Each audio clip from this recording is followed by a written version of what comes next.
Hi there booktube, it's Eleanor here, and I'm currently lying in bed being rather lazy, but this is the start of my weekend of reading my graphic novels. I haven't decided what I'm going to read first yet. I've also got a few other bits I want to do this weekend. I'm going to go to the comic book shop to try and pick up a new graphic novel. Also, I've been seeing a lot of people do this really fun video. I think it stemmed from Natasha's video from My Reading is Odd, where she talked about her plants and talked about her books and the books that her plants reminded her of. That's the one. And then I saw Sam from Thoughts on Tomes do it as well, and I don't own any plants, and it's quite common knowledge in my household, in fact in my life, that I can't keep a plant alive. But I saw a couple of houseplants that I thought looked like ones that I might be able to cope with, so I think I might go to the garden centre today and see if I can pick myself up a couple of nice plants, and see if I can be a plant mummy and see if I can manage to keep something alive for a little bit. So I might take you along with me for that as well. So let's just go and see what happens, and I'll check in as and when I'm doing things or finish my books and let you know how I'm doing. I'd really like to get through all the graphic novels that I've picked up this weekend. Yeah, hopefully there'll be some good ones in there. So let's go. Okay, so I'm up and I'm dressed. It's still really early in the morning because, you know, child life. I'm leaving the house. It's about 9 o'clock and I'm gonna go to the garden centre and have a look at some plants. So I thought there's a really nice cafe at the garden centre. I'm going to take this one with me, No Ivy League by Hazel Nulevant, because this is about Hazel's journey when she was clearing ivy away, I think. So I thought, wow, that's quite aesthetic. Maybe I'll put it in a really nice place and take a photo or something at the garden centre. But I'll certainly read this in the cafe there after I've done a bit of shopping. And then I think what I'm going to try and do is go straight on from there to the comic shop in town. I'm taking another one with me in case I manage to finish that Ivy League one. I'm taking Fake Blood because this one's sort of calling to me. And maybe I'll sit in town as well and read this one before I head home. So let's go and we'll see if we can find any plants that I feel are suitably hardy enough that I won't kill.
Okay, so I've just come out of the garden centre, and there was such a lovely lady in there that worked there that I explained to her that I didn't know anything to do with flowers. I was looking to get my sort of first flowers, or my first house plant, sorry I shouldn't say flowers, my first house plant. I didn't want to kill it, I needed something easy to look after, and she walked me through a lot of different things. And I made the decision that I wanted to get a terrarium, and I wanted to get a succulent sort of display. I found the succulent that I like. Hold on, I'll see if I can hold it up to show you.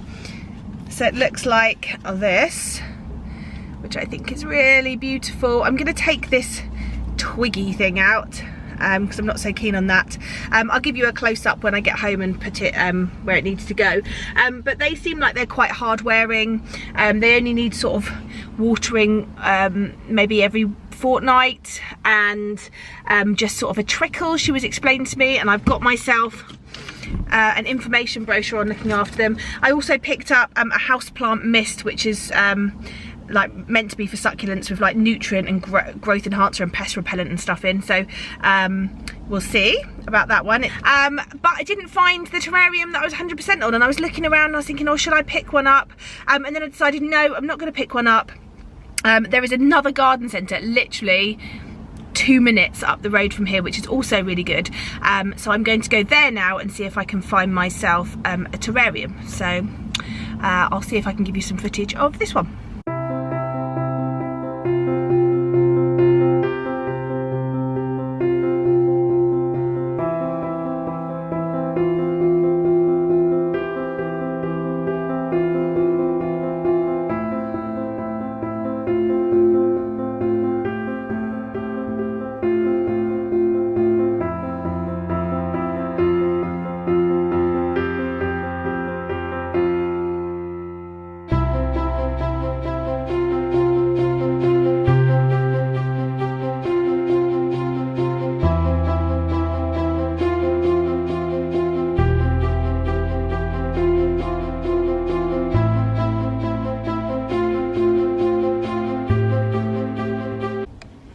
Okay, so I've just come out of the second nursery and I got my terrarium. I was really struggling. I wanted these ones with these pink flowers in, or these pink plants in, sorry, I keep saying flowers, pink plants, but none of them looked quite right. But I think I've decided on this one. I'm not sure if you'll be able to see very well because it's a bit foggy in there at the moment, but it is pink, and these are meant to be really great to look after. It says on the label that you literally, they don't want to be in direct sunlight.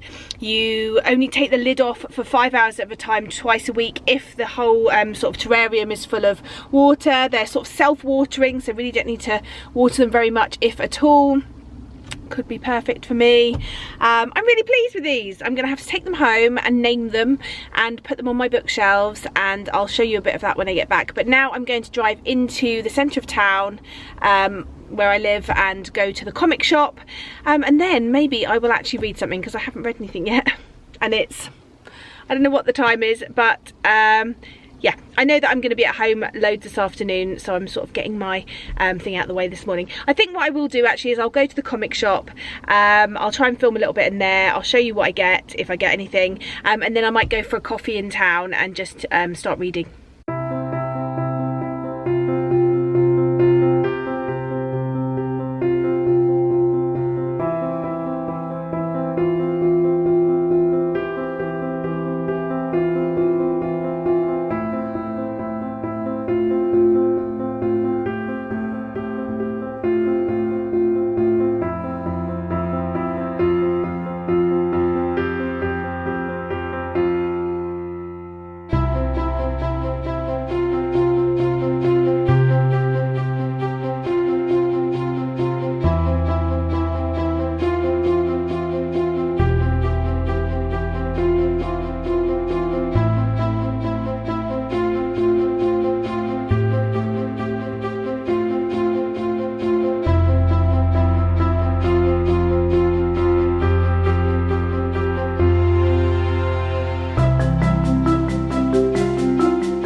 As you can see, I'm home.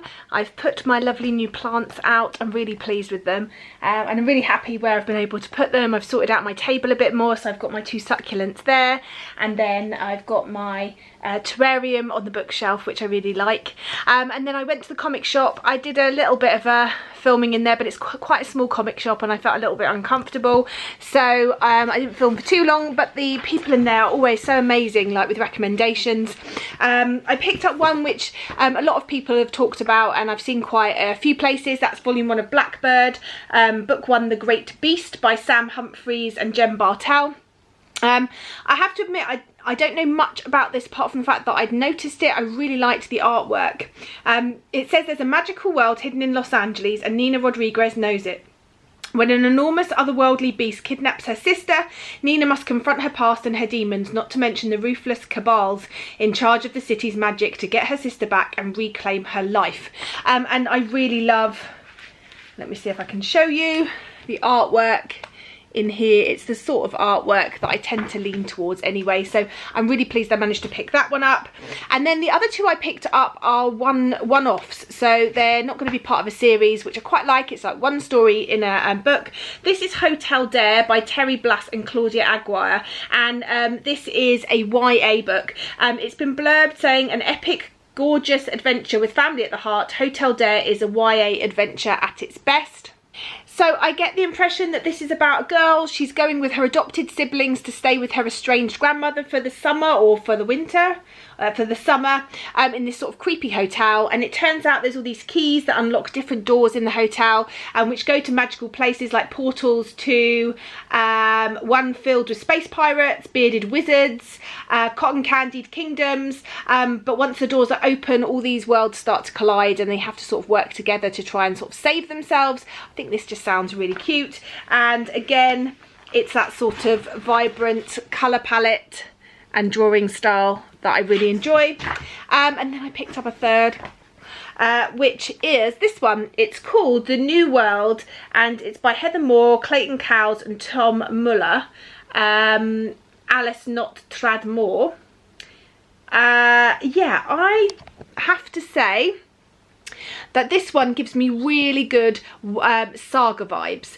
It's about, there's been like, I think it's like the second civil war, and it's about two people that fall in love, and one is an orderly vegan hacker who makes some mess. I think that is the boy pictured here on the front, and then the girl is a chaotic cop with a reality TV show that never stops, and I believe she is like part of the ruling race maybe, but they meet, they fall in love, and it's going to be sort of them trying to get away from everybody, I suppose. And again, really cool artwork.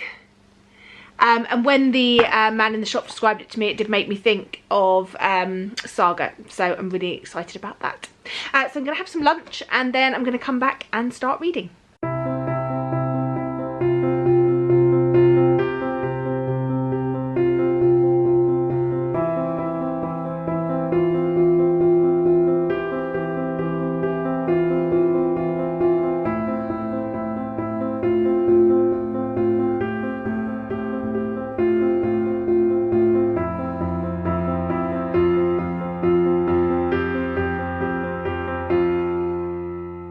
Okay, so I've just finished No Ivy League by Hazel Newlevant, and I think I'm going to give this one a 2 stars.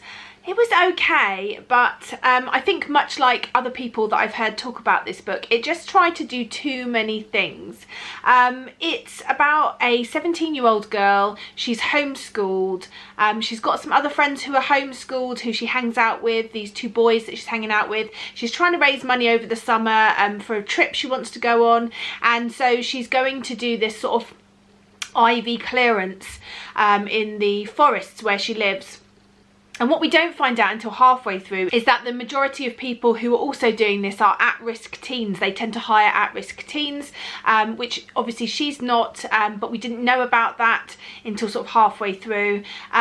But there's just so many things tried to be tackled in here. There's racism, there's sexual harassment, there's white privilege, there's like a historical aspect, there's this sort of aspect about the trees, there's dating a younger man, dating an older man, that sort of look into sexuality and sex and those sort of things that are on your mind as a teen, friendships, and I just felt like there was just so many things tackled that none of them could really be done in much depth or well enough.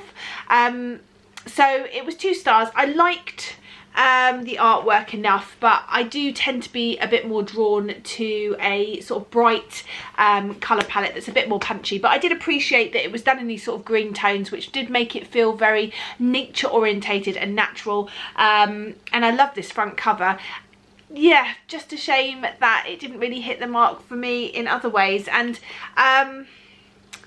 yeah, I don't know whether it, well, I don't like to get rid of graphic novels, so it probably will be one that I keep, but yeah, a bit of a shame. So we started off with a 2-star. I've printed myself off a copy of my bingo sheet here, so I'll be getting a post-it and covering up the non-fiction section. I'm also going to cover up my TBR because I did a TBR video, and I'm going to carry on with my next book, which I think I'm going to read Fake Blood next.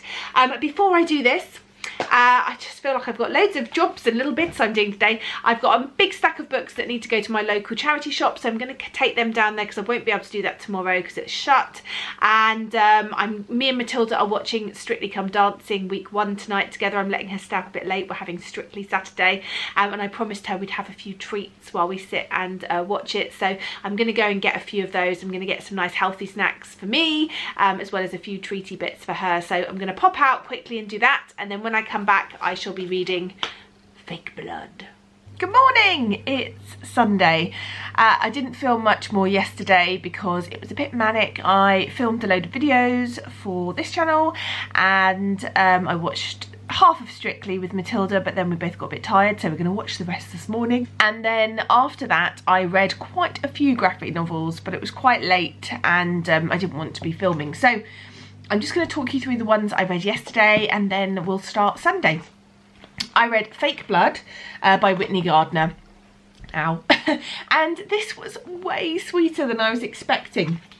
I really enjoy this sort of artwork. I really like quite plain but bold colours, simple style, and the story is so sweet.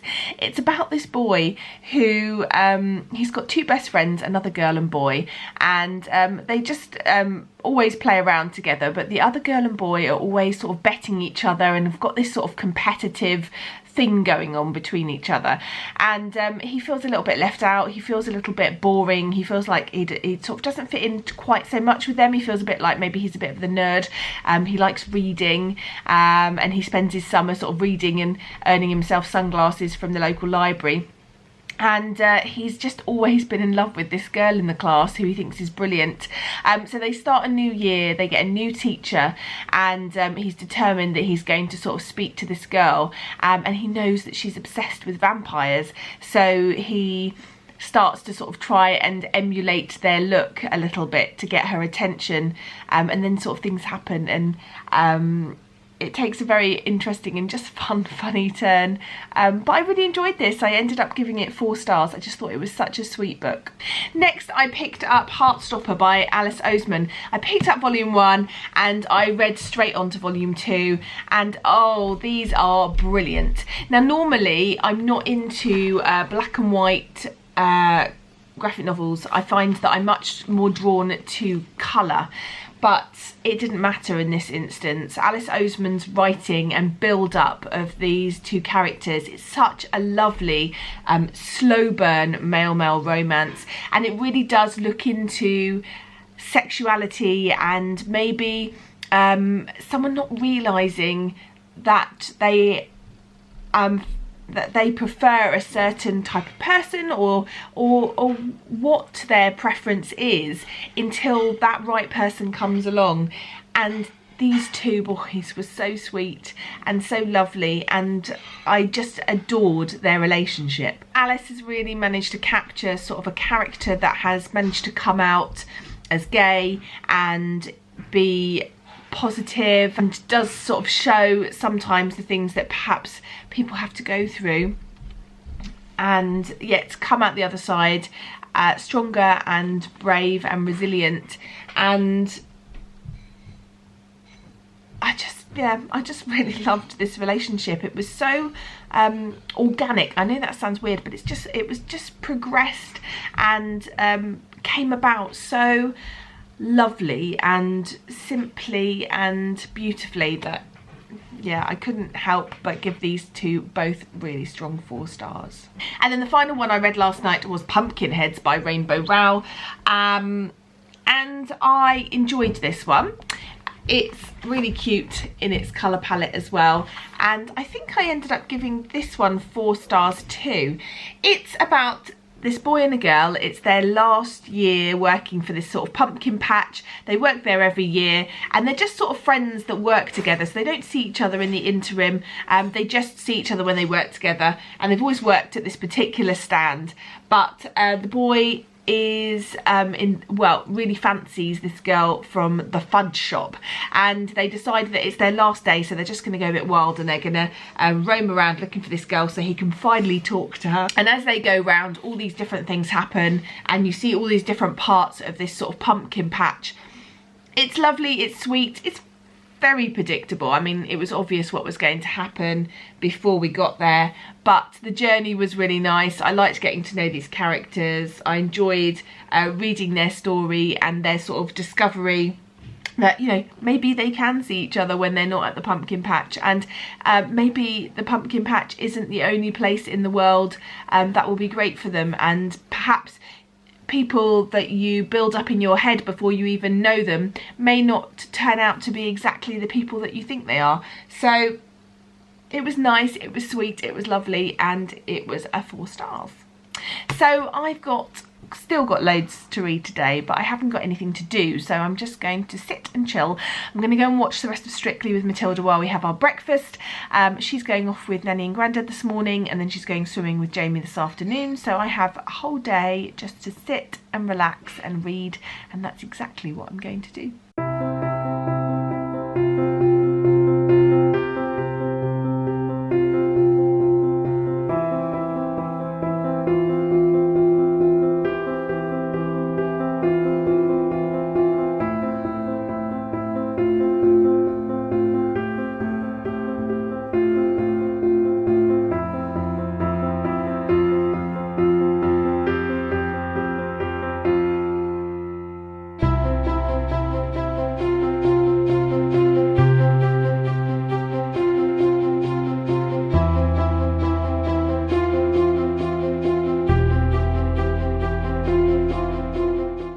Okay, so I've just finished my first book of today, and that is Blackbird, Book 1, The Great Beast by Sam Humphries and Jen Bartel. This has glorious and beautiful artwork. It's exactly the sort of artwork that I love. But the story in this, I just feel like it went so fast. They seem to be dropping so much information in such a short amount of time that it became quite confusing. I think I'm definitely pleased I read this as a volume. Had I read this in single issues, I think I would have been totally lost and maybe not carried on. It's about Nina, and at the beginning we learn that there's been this earthquake years ago where her and her sister have sort of run from the earthquake, and this has sort of started these different repercussions. Nina's seen this sort of giant magical lion beast thing, and it started her thinking about magic. And then sort of life goes on, she struggles, her mother dies in a car crash, and her life is just not what she expected. She's quite depressed. She takes painkillers excessively, she drinks a lot, she works sort of in a bar, and she doesn't have really sort of any high aspirations, and she's obsessed with this sort of idea of magic being in the world. And then things all sort of start to unravel one night, and we sort of learn more. It's an interesting idea, and by the end of sort of the last issue in this, I'm not sure what bind up it is, how many volumes, it's 1 to 6. So by the end of the 6th one, I was sort of starting to get to grips with what was going on. I felt like it was almost like we were just flip between sort of moving forward so quickly, and expected to know the backstory and expected to just keep up with everything. And I feel like it could have done with a little bit more time at building up to some of these big ideas and building up the story a little bit. I didn't like the way it sort of jumped so quickly. It really made you sort of feels quite stressed until you sort of understood what was going on. So I gave this one 3 stars. It's one I think maybe I will carry on with at a later stage, maybe if it's at the library or something, but I'm not sure it's one that I'd necessarily pick up for myself. So I think I might move on to my Whopper, my giant book, just to sort of get that one underway. I'm going to be reading My Favourite Thing is Monsters by Emil Ferris. This is a huge book, but there are sort of pages where it's mainly just artwork. So I think this is one that it will sort of benefit from reading in one day over one sort of amount of time. Last time I did start this, and I have started it before, and I got sort of a short way in and then I sort of stopped and I was doing other things, and I think this is one that benefits from just being able to soak it up in one session. So fingers crossed this is as amazing as I hope. It was up for the SFF Awards in graphic work this year, and I didn't take part in the judging for that, so I didn't end up reading it. So I'm definitely excited now to finally be getting to it. So I'll come back to you a bit later and let you know my thoughts. Okay, so it's about 8 o'clock in the evening. Last time I spoke to you, I was sitting down to read my giant book, and I don't know what's going on with this book. I sort of start reading it and then I just veer off. You know when you're reading a book and you just can't, well, sometimes I read a book and I'm reading it and I find myself falling asleep, or I get distracted, and it's almost like my brain is like not enjoying it enough, it's not engaging enough, so I find other things to do. So I ended up for about 6 hours today tidying my daughter's bedroom. It's become a bit of a pigsty. It's just not very well organised, and it's coming up to Christmas and her birthday. I know there's going to be more stuff coming into the house, and so I spent that time really focused and sorting out her room, and I feel much better. I feel really good that I've done it, but it did mean that I neglected my reading today. However, I have just read Motor Crush volumes 1 and 2, and this hit the target I had on my bingo board for a main character as a woman of colour, and also a sequel. And oh my god, I love these so much. I can't wait for the 3rd one to come out next year. I just think this was brilliant. I was so close to giving them both 5 stars, but in the end I settled on 4. I think if I was going to sort of round it would be a 4.5, but I've gone for 4, but they were really good. It's about our main character Domino, and she is a bike racer. She's a bike racer in sort of the a regular sense, in the sort of traditional sense, racing around a circuit. But also she races in these illegal street races where people like beat each other off of bikes and things. And to win those races, they win a substance called Crush, which can make your bike go faster, and people use it as sort of an enhancer. And Domino's always had to have this inhaler where she has inhaled this sort of Crush substance, and it doesn't do the same thing to her that it does to everybody else. Everybody else, if you had too much, it would like blow you up, and to her it doesn't. It sort of enhances her abilities. We know like various things start to unravel, and there's sort of corrupt people that run the races, and oh, it's just really good. And it's all starting to unravel about her backstory, where she's come from, where she originally came from, why she's different to everyone else. She's got such a beautiful like romance going on with it's a female romance. So she is a lesbian, and she has an ex-girlfriend who's sort of they're still in love with each other, who is awesome and super good at like fixing bikes and fixing machinery, and super cool and clever. And she has friends that she's making along the way, and oh, it's just really good. The artwork is really good as well. I'll see if I can show you some of the artwork. So yes, definitely a win for me. It's about 8:30, so I feel like there's time to read more, so I'm going to go and read my YA read now, which was one of the new ones that I bought yesterday, and I'll come back and let you know how I go on in a bit. Okay, so it's quite late now, so I'm going to wrap up. I'm very tired, I'm going to bed. But I did read 2 more things since I last checked in. I read Hotel Dare by Terry Blass and Claudia Aguirre. This was my pick for a YA read. I picked this up at the comic shop yesterday, and it was really sweet. I really enjoyed the artwork. It's looking at the idea of blended family. You have 3 children and 2 of them are adopted into the family of our main character, and they don't feel like maybe they quite fit in yet. They're going to stay with the grandmother, and there is some sort of mystery involving the hotel that she lives in. When they go into different rooms, they get transported to these other magical worlds. There's sort of a backstory there that starts to unravel, and I just thought this was a really sweet, fun adventure story, and it was sort of a one-off. It fit really well, and I really liked the way that it explored the ideas of a blended family. So I really enjoyed this one, and I ended up giving it 3 stars. The other one that I finished is The New World by Alice Cott and Trad Moore. This one, I'm not sure. I think I quite enjoyed it, but I think I would have to read more volumes in this to sort of feel like I get a better view of what's actually going on. I quite enjoyed the art style, although it got a little bit stylized at points and moved away from what I was enjoying. But the basic idea is that it's set after this sort of civil war, this 3rd Civil War or 2nd American Civil War, and one of our main characters is being forced to be sort of a television cop who refuses to kill anybody, even though there's sort of these votes whether you can kill or save, and the other is a more of a tree-hugging hacker who is trying to take down the people that she works for.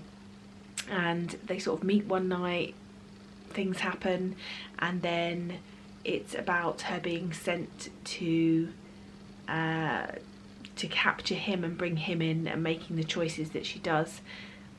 It's good, but it's not great, so I'd have to reserve judgment too much until I'd read another volume, which maybe I will at a later stage, but definitely it'll be one from the library rather than buying it myself.